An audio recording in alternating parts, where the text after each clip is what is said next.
Imported sad دے رہے ہیں کیونکہ اس کا ایک ٹرائل لینا تھا محکمے نے کہ اس کی پیداوار کتنی ہے. تو وہ دیکھا زمینداروں نے اس کو گھر میں ان کیڑوں کو پالا. چائنا کا وہ جو بیج ملا تھا اس کی بہت بڑی پیداوار آئی ہے تو لوگوں کو بڑا انٹرسٹ ڈیولپ ہوا ہے. تو یہ انڈے ہیں یہ محکمہ آپریشن فراہم کرتا ہے لوگوں کو اور جو بہت سبسڈی ریٹ پہ دیتا ہے. اچھا یہ بتائیے کہ گھروں میں جب پالتے ہیں تو کیا ان کے لیے کوئی کمرہ مختص ہوتا ہے؟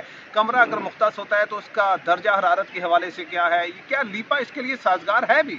جی پورا آزاد کشمیر اس کے لیے بڑا ہی موضوع ہے. ریشم کے کیڑے کے لیے 3 چیزیں ہوتی ہیں. ایک اس کے لیے جگہ ہو. ایک کمرہ جو عام جس طرح ہمارا لیپا میں مکانات ہیں ان میں کمرہ ہوتا ہے وہ اس میں 1 پیکٹ کی افزائش ہو جاتی ہے.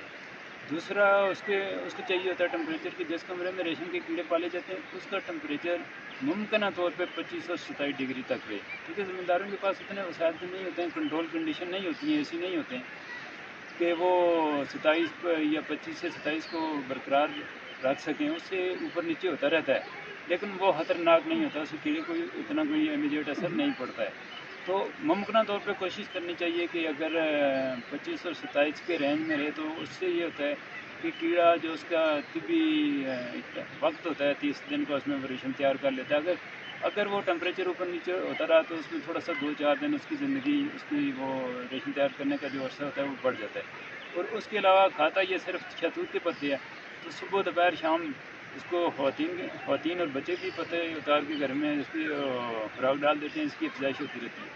اور خوراک اور جگہ اور اس کے علاوہ یہ بڑا قدرتی ایک میکانزم ہے, قدرت نے بڑا اس کو نفیس بنایا ہوا ہے. یہ بہت صفائی پسند کیڑا ہے, یہ گندگی برداشت نہیں کرتا ہے. جس کمرے میں یہ پل رہا ہے وہاں ہر بندہ نہ جائے, صاف ستھرے جوتے پہن کے جائے, ہاتھ دھو کے جا کے کچھ کر کے اس کو پتے ڈالے. تو اگر ان چیزوں میں غفلت کرے گا تو یہ کیڑا بیمار ہونے کے امکانات ہو جاتے ہیں. اچھا رضوان صاحب یہ بتائیے کہ پچھلے 2-3 سال سے ہم نے دیکھا کہ لیپا کے اندر ریشم کے حوالے سے کام بھی کیا جا رہا ہے, تو تھوڑا سا بتائیے کہ کیا لوگ کتنا اس طرف مائل ہو رہے ہیں, کتنا کچھ کما رہے ہیں, نہیں کما رہے, آپ کی کیا معلومات ہیں؟ لاسٹ ٹائم پچھلے کچھ جو محکمہ ہے اس کی طرف ہماری خصوصی توجہ ایز اے میڈیا کے طور پہ ہم نے بڑی رپورٹنگ بھی کی ہے. اور یہ مردے گھوڑے کو جان پڑی ہے اس محکمے کو. اس کے جو اقبال صاحب ہمارے سامنے بیٹھے ہیں, جب سے یہ ان کی اپائنٹمنٹ ہوئی ہے اس کے بعد یہاں پہ کافی ساری چیزیں ہمیں چینجنگ میں نظر آئی ہے اور یہ محکمہ ہمیں بھی نظر آیا کہ کچھ محکمہ ہے. پچھلے 2-3 سال سے جو ہم نے دیکھا ہے اور اس طرف بہت زیادہ لوگوں کا رجحان آ گیا ہے اور کافی حد تک جو لاسٹ میں آپ کو بتا رہا ہوں جو ریشم فروخت ہوا ہے وہ تقریباً 4.5 لاکھ روپیہ کہ ادھر سے یہاں پہ ہی لوگوں نے جمع کیا اور جہاں سے فروخت ہوتا ہے ان کو باعزت روزگار کے مواقع باعزت پیسہ ملا ہے اور معقول رقم ملی ہے ان کی محنت کی. اور یہ خوش آئین بات ہے. ہم بھی آپ کی تو عادت سے یہ درخواست کریں گے, محکمے کے ذمہ دار بیٹھے ہیں, اس طرف لوگوں کی ورکشاپ ہونی چاہیے اور مختلف سیمینار ہونے چاہیے تاکہ لوگوں کو اس کے متعلق اویئرنیس ہو, ریشم کے متعلق اور یہ شہتوت کے درخت کے متعلق اہمیت پہ کہ اس کتنا ضروری ہے, اور تاکہ لوگوں کو جو معیشت جو آج کل ویسے ہی مشکل دور ہے وہ کتنی آسانی سے کئی ماہ میں یہ ریشم تیار ہو جاتا ہے اور جو لوگوں کی معیشت بہتر بھی ہو جائے گی. اچھا اقبال صاحب بس آخری لفظ یہ بتائیے کہ جو لوگ اس جانب رغبت رکھتے ہیں, یہ کام کرنا چاہ رہے ہیں, اس کے لیے جو آپ کا ادارہ ہے, جو آپ کا محکمہ ہے, وہ کیا فیسیلیٹیشن دے سکتا ہے؟ جی ایک تو یہ بات ہے کہ ہم پچھلے 3 سال سے جو درآمدہ امپورٹڈ سیڈ ہے وہ فری میں دے رہے ہیں. حالانکہ اس کی مارکیٹ میں پچھلے سال جو محکمے کو کاسٹ پڑتی تھی چائنا سے منگوا کے وہ 4,000 روپے فی پیکٹ پڑتی تھی اور ہم اس کو 3 سالوں سے فری دے رہے ہیں فارمر کو. ایک بات. دوسری بات یہ کہ جو مقامی سطح پہ تیار ہونے والا جو بیج ہے پہلے ہم دیتے رہے ہیں وہ 400 روپے پیکٹ, حالانکہ اس پہ ایک پیکٹ پہ محکمے کا 400 نہیں 4,000 سے بھی زیادہ کاسٹ آتی تھی. 2 باتیں. تیسری بات یہ ہے کہ چونکہ اس کے لیے پتے توت کے پتے کھاتا ہے ریشم کا کیڑا, تو ظاہر ہے توت کے پودے اور درخت چاہیے ہوتے ہیں. وہ محکمہ پودے دے رہا ہے لوگوں کو 5 روپے کے حساب سے نرسری میں پودا تیار کر کے 5 روپے کا پودا, حالانکہ مارکیٹ میں پوری دنیا میں اب دیکھ لیں 5 روپے کا کوئی پودا نہیں ہوگا مارکیٹ میں. تو محکمہ اس پہ وہ بھی ایک سبسڈی ہے, حالانکہ ایک پودے پہ پورا سال اس پودے کو گرو کرنے میں جو مین پاور کی تنخواہیں, کھادیں, ایریگیشن کے اخراجات, اب حساب لگا لیں تو اس پہ کتنے اخراجات آتے ہیں، اور دیتا ہے وہ ڈپارٹمنٹ 5 روپے کا پودا ہے۔ اس کے علاوہ فری میں ہم ورکشاپس کراتے ہیں، ٹریننگ پروگرام کراتے ہیں، اور اس میں لوگوں کو کھانا کھلاتے ہیں، ان کو سرٹیفکیٹ دیتے ہیں۔ یہ ہماری طرف سے جو انسینٹیو ہیں فارمر کے لیے جو ہم دے رہے ہیں۔ اور 2 باتیں میں آپ کو بتا دوں۔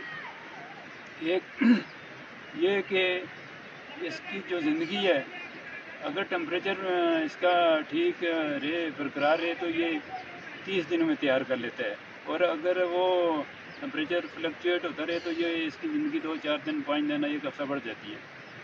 تو گویا کہ یہ 30-35 دن میں یہ کام مکمل کر کے ریشم تیار ہو کے فروخت ہو جاتا ہے۔ ایک بات، دوسری بات یہ بڑی بریک تھرو والی بات میں آپ کو بتانے جا رہا ہوں کہ یہ ریشم جب تیار ہوتا تھا تو لوگ لے جاتے تھے چناری احمدآباد، وہاں تک ٹھیکیدار آیا کرتا تھا۔ میں 2020 میں جب ادھر آیا ہوں تو اس سال بھی یہ ریشم چناری جا کے فروخت ہوا۔ 2021 میں نے کہا یہ ادھر تیار ہوتا ہے، لوگوں کے اخراجات ہوتے ہیں، کرائے ہوتے ہیں، تو کیوں نہ ہم ٹھیکیدار کو ادھر ہی بلا لیں۔ میں نے ٹھیکیداروں سے ریٹ چیک کیے، تمام ٹھیکیداروں سے، اور جس سے ہمارا ریٹ سب سے اچھا ریٹ طے ہوا تو اس کو میں نے بلا لیا تھا لیپا میں۔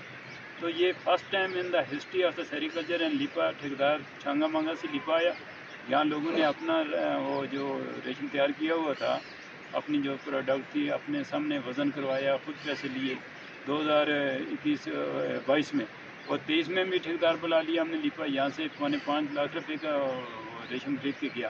اور اس دفعہ لوگوں کا رجحان اتنا ڈیولپ ہوا ہے کہ اس دفعہ جو ہم نے کیا ہے سسٹم کہ جتنے پیکٹس میں نے ڈیمانڈ دی ہوئی ہے، چونکہ وہ پروجیکٹ کا آخری سال ہے، اگلے سال جو سیڈ ملے گا وہ پیسوں پہ ملے گا، وہ فری میں نہیں ملے گا، تو میں نے ایک بڑی میسیو ڈیمانڈ دی ہوئی ہے، اور اس حساب سے اگر اتنا سیڈ ہمارا آلموسٹ سینکشن ہو چکا ہے، وہ مل گیا، جو پروڈکٹ ہوگی اس کی ایوریج میں نے نکالی ہے، تو یہ 17 لاکھ روپے سے یہ اماؤنٹ اوپر جائے گی، نیچے نہیں جائے گی۔